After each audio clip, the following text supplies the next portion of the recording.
Okay, guys, so this is a revision of the first session of Unity Programming 1 cluster. So I'll just quickly repeat what I showed today, and hopefully you can follow and then revise and practice. So the first thing we did was we right clicked on the folder assets and we created folders: materials, scenes, scripts, textures, and so on. Okay, you just right click here on the folder, and if you click on assets, come here, right click, and it should work. I use the layout 2 by 3. That's the layout I use.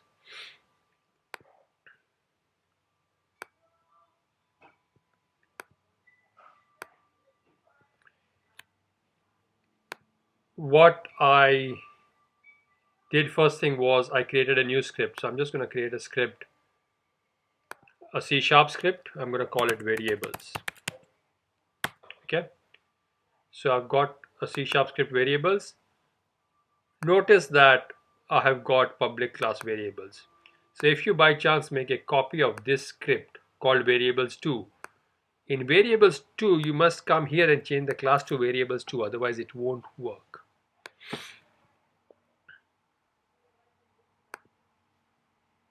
Let me try and make these fonts a bit bigger.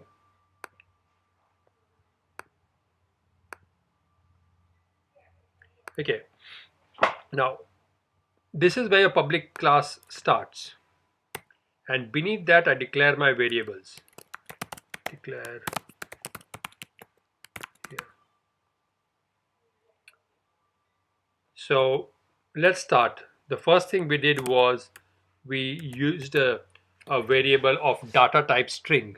So we have to say I'm going to declare a string name.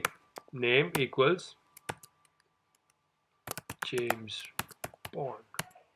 And a string has got quotes and end quotes, and the end of a variable declaration has a semicolon. And in start I use that, I said debug.log.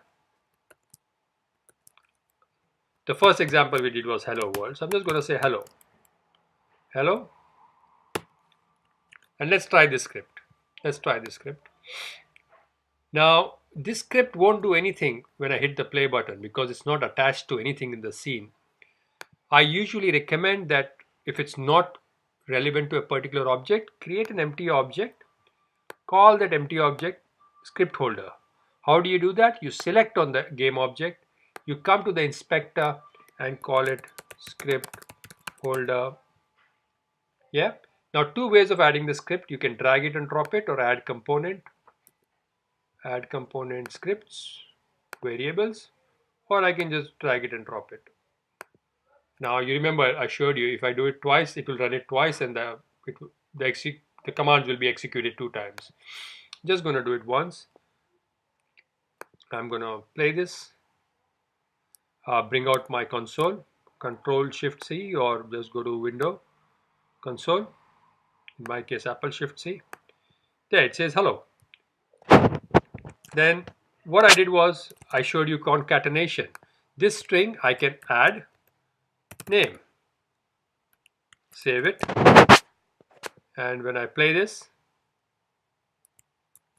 I've got hello James Bond without the space, which means I must actually add the space here. I can add a comma and a space. So I've got hello James Bond. Cool.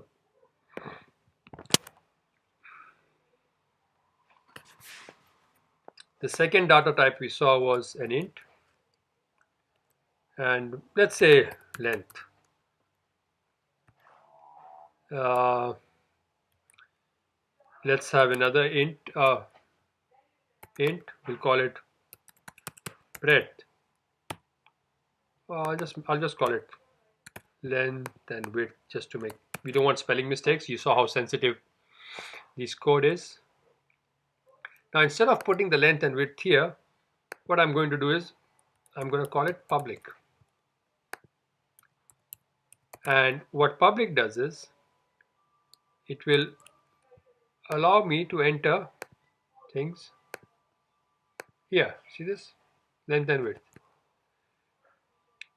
And I'm going to say here debug.log the area of the block of land. Let's say it's a block of land. The area of the block of land is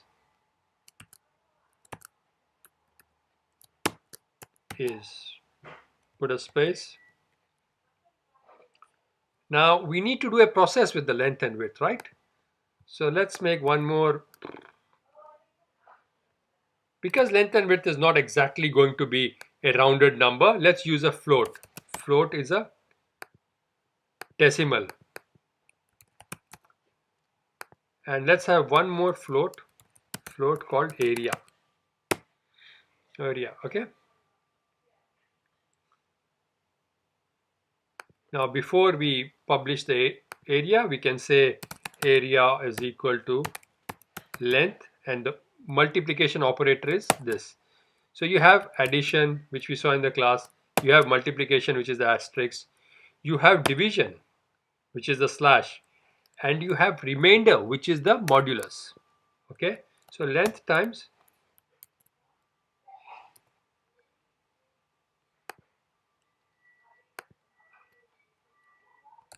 width. I did something. Oh, it's len into w.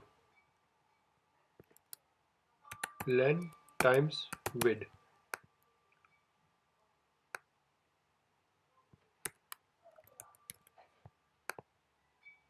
Okay, len times width. And then we say the area of the block of land is, and then concatenation plus, don't forget the plus, area, close bracket. Oh man, come on, don't do this. Area is, it seems to be a reserved word. Okay, area and semicolon. No, it's fine. So area.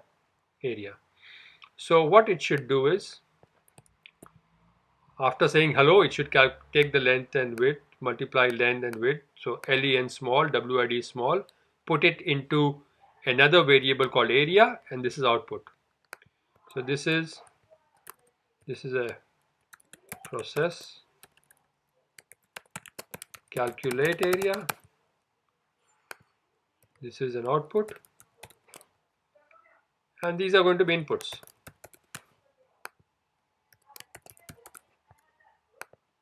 So 2 slashes is a comment. Okay, so let's come here. Let's give, because it's a float, I can say 34.5 now, and I can say 45.5. Play.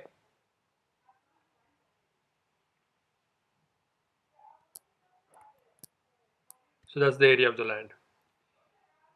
Now bear in mind, if you use a floating point anywhere here, you must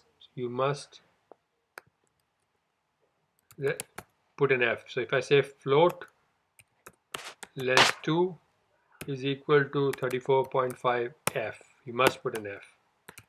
Float width 2 equals 45.6 F.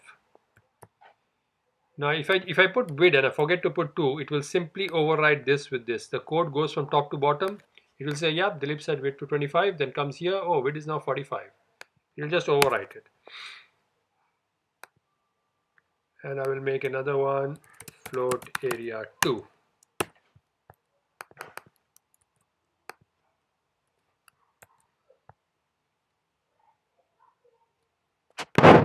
Area 2. I'm going to calculate area 2.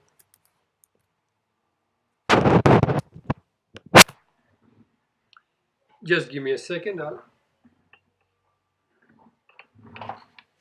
just need to plug my power. And area 2.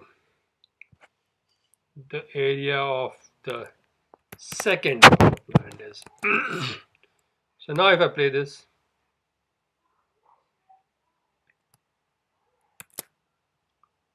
the area of the second block of land is that exactly 34.5? 45.5. Oh, 45.6 and 45.5 gives me the same rounded. Very curious. Okay, let me try 34.5 and 45.6, 7, 8, 9. Let's see.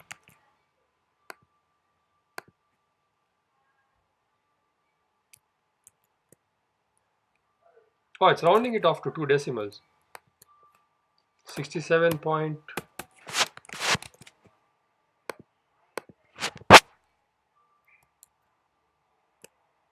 No, something else is the problem. Area 2 has to be length 2 into width 2.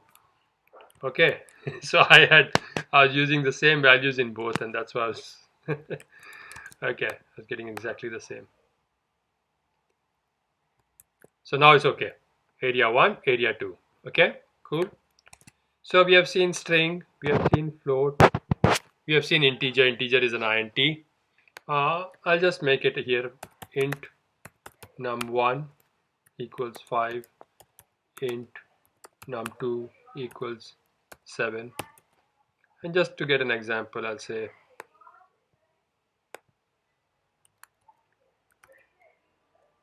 I have to define total. I'll call it an int total. I'll go here and say total equals num1 plus num2, some very basic arithmetic. And I'll just, the sum of num1 and num2 is total. Okay. So if you see, now I've got the sum. And finally, I did a Boolean and an if statement. So let me make one more data type, bool, and I made a Boolean called is alive. Initially, I set it to true, 1 equal to sign to set it, and with a semicolon. Inside update, which is going to run continuously, I wrote an if statement. But let me make this public so I can actually turn it on and off, make it true or false, and see the result. And I wrote a small if statement. Now make sure you write it between these two brackets. You see, this bracket belongs to this guy on top.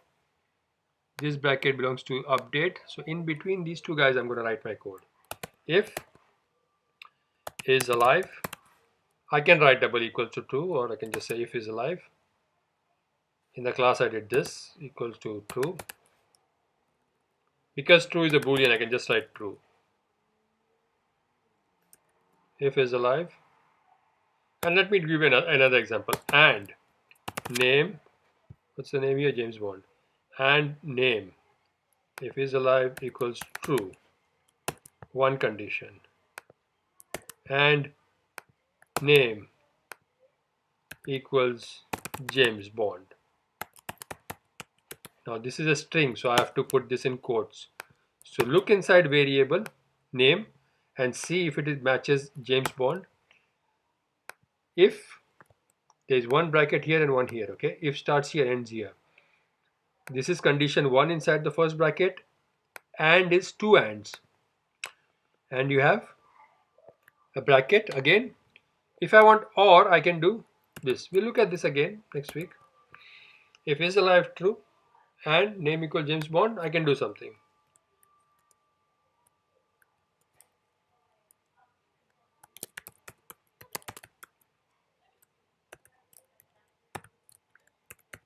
Bond lives.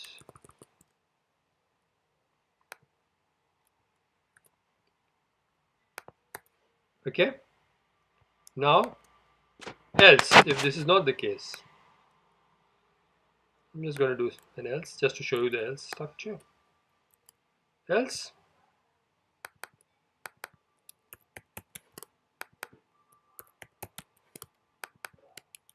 Bond dead. Okay, let's look at it again. If there's a condition, this is a bit more complex than what I did in the class. If is alive is equal to true and name equal to James Bond, Bond lives, else Bond is dead. I'm just going to make this one public as well, so I'll show you. Both the conditions must be true. Name must be Bond and he must be alive. So let's have a look at this code. I'm going to put my console here.